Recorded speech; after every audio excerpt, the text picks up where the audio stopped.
this episode's gonna start off a bit differently from the other ones. As you can see, I started off in the nether for this episode, but that's not where I ended. And I also have a different kit because between the last episode and this one, I tried to do some exploring and I ended up falling straight into the void and lost all my 32k armor. However, one of the other members of the server decided to give me a new kit, and now I have multiple kits with enchantment level 100. And then after that, I decided to do a lot less exploring and tried to build a little bit of a bridge that you can see over here, just like a little obsidian tunnel that would lead from the nether origin all the way to the outer limits of the world. You can also see that I didn't make it too far before I started recording because it was a lot of work and it took a lot more time than I would have liked. Once I started recording this, I didn't really have a set plan. It was originally just to showcase, that I was building this tunnel. But then after that, I decided to, get out of the nether, build a portal, and see what was happening in the overworld. A little bit of lag, and as I entered the portal, I realized that the last time I had been in the server was when it was in 1.16, because as you can see, all the blocks over here are added in 1.17.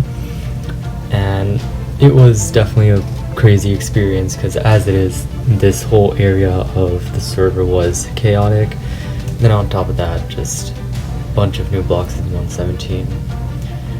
Tried to explore and I fell into the void yet again and died to the void.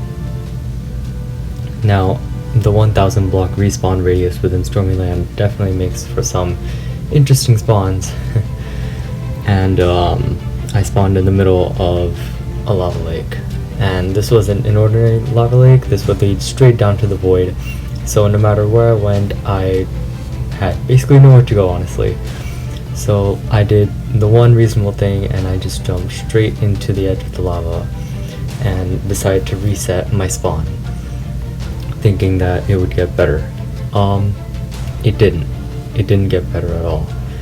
At first I thought I was just spawning in the middle of the void, then I saw the amount of entities that were loading in, and then I just had 1 frame per second, and it was the most painful thing. It took 5 minutes for me to get out of, but the only viable solution was to drown myself in a lake nearby.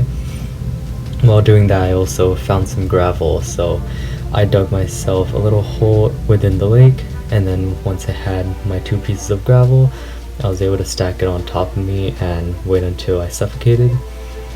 Because of the lag, it took me well over a minute to actually die to suffocation, which is a lot more time than it should take.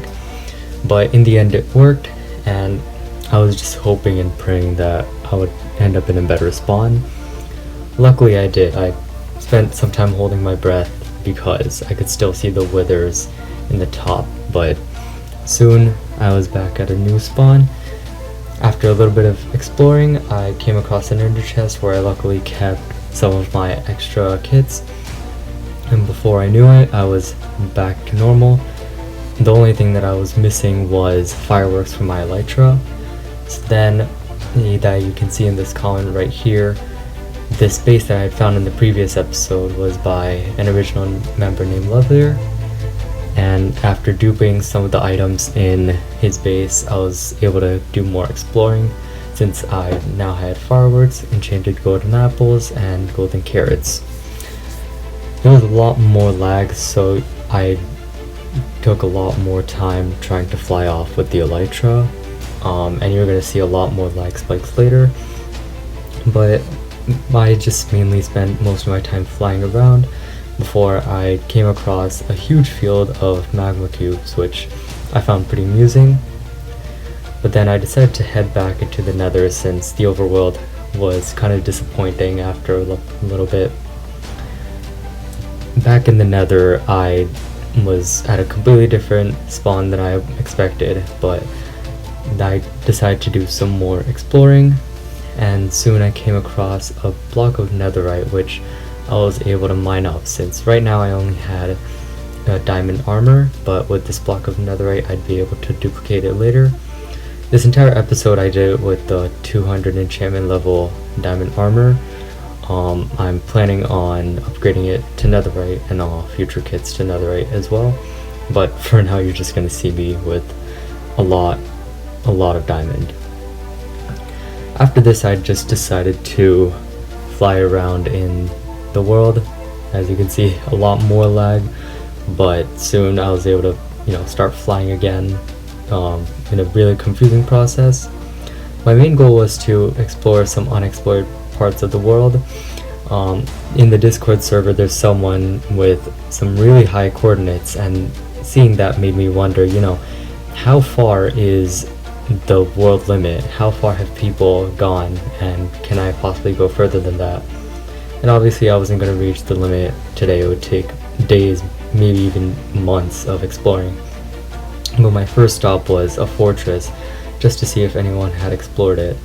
And after some towering up and conquering a blaze with my 200 level knockback, I decided to explore some of the chests within the fortress, and sure enough, someone had explored it, since it was in an order that usually doesn't happen when generating.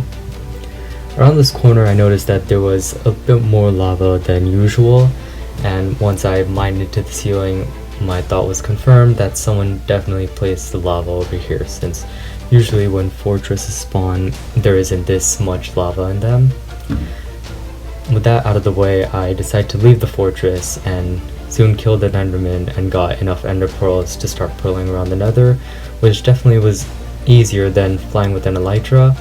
Obviously a bit of lag with the chunks still loading, but a lot easier than just flying around and crashing at random moments. With my new ender pearls, I was able to find a second fortress, this time cut off due to a bug, but didn't look like it had been explored since the spawners were fully intact. And I was greeted by another enderman over there, which I promptly took care of. And seeing this spawner, I also noticed that there was a spawner right across from it, and both of them seemed to be affected by this bug where the terrain cut off parts of it. I don't know for sure if it was an error in generation or if this was done on purpose. When I reached the other spawner, I noticed that the usual entrance to the spawner was completely blocked off by just a drop off straight into the lava, which definitely made it seem more suspicious of somebody actually affecting the world generation to make it shaped like this. After leaving the second fortress, I got into a bit of an issue with my elytra. The lag definitely caused me to fall into the lava a lot more than I would have liked, but the lag also helped me fly away out of the lava, since the more I pressed onto the fireworks, the more I'd keep on flying. I eventually came across a third fortress, and this time I knew for sure that it was unexplored, since I knew the spawners were intact, and later I would gain more evidence that I'd start to cross into some more unexplored territory. After avoiding the piglins and going to the other side of the fortress, I exited, but then only re-entered to open a chest.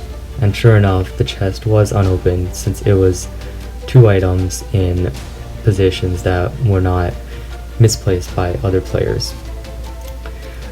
Seeing this, I decided to make another portal and did not fall off the fortress. That is a mistake. The portal was perfect on my first try, and yet again I did not fall off. We're just seeing things, it's a figment of your imagination. Now that I was so far from the world spawn, it would take a long time for the chunks to load once I entered the nether portal. Again, it took a whole minute just for this screen to get off.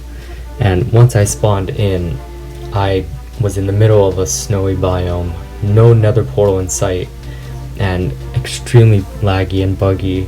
I tried to block up, but it would just disappear immediately. Once I explored, I suddenly teleported back, and this time the nether portal was here. So luckily, if I ever needed a place to go back to the nether, I'd have a place. My frost rocker made it easier to explore since I was able to freeze the entire ocean, but after a while I realized that I would only be able to explore so far within a dead snow biome. However, to my right I saw an iron golem cage, which signified that there could be a pillager outpost. And sure enough, there was. The generation for this was not too out of the ordinary, but I found it amusing that it spawned right above a cave and made it taller than usual. I entered it and looted it and was able to completely conquer the pillagers. And that's it. This episode was definitely a lot more eventful than the other ones. I had a lot of fun recording this, and thank you so much for watching, and I hope to see you in another video.